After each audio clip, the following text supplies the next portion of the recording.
Bonjour Virginie.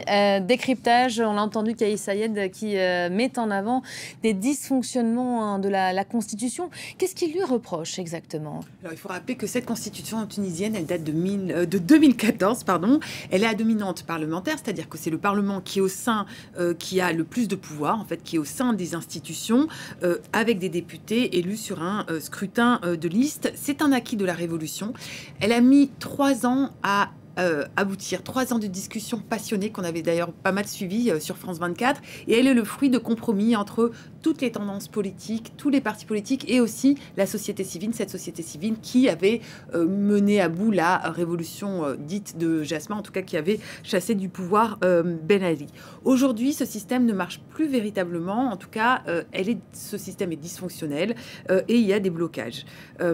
Donc, quel modèle souhaiterait Kais Saied? Lui estime, et il l'a dit et il l'a déclaré à plusieurs reprises, que la démocratie représentative est en faillite, même en Occident, et qu'il faut se libérer des pensées classiques. En fait, il a déjà esquissé quelques idées, quelques pistes. Il pense qu'il faudrait une légitimité au niveau local, des élections peut-être au niveau local, qui ensuite éliraient au niveau régional, et on arriverait à une sorte de scrutin indirect pour le Parlement qui serait moins important, qui aurait moins de pouvoir que le président. Alors les spécialistes de droit se posent un peu la question quel modèle ce serait, mais en gros ce serait une sorte de système présidentiel assorti de localisme. Certains parlent de conseillisme, qui était une forme politique qui avait été défendue au début du siècle.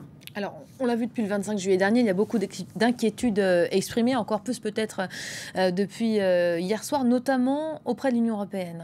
Oui, et pas que en fait.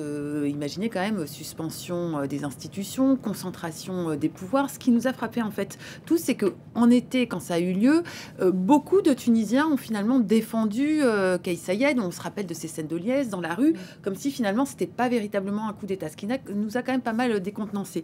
Et au fur et à mesure, quand même, les organisations de défense des droits de l'homme, l'UGTT, qui est un des syndicats les plus importants en Tunisie, commencent eux aussi à émettre des doutes, à émettre des critiques en disant attention, on est dans une dérive autoritaire. Et ce qui est frappant, c'est qu'effectivement, Kais Saied, lui, dans sa vision politique, il n'y a un lien direct entre le peuple et le représentant du peuple, à savoir le président en particulier. Il ne veut pas de parti, il ne veut pas d'intermédiaire, il veut un lien direct. Ça nous rappelle des choses. Alors, il peut y avoir des démocraties qui fonctionnent selon ce système, démocratie directe, mais il y a des dérives aussi. On a vu ça en Libye notamment.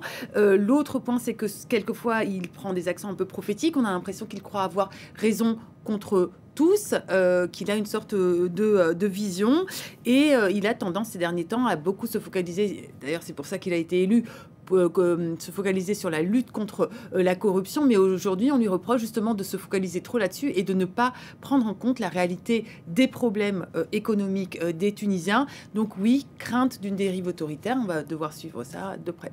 Merci beaucoup Virginie pour le décryptage.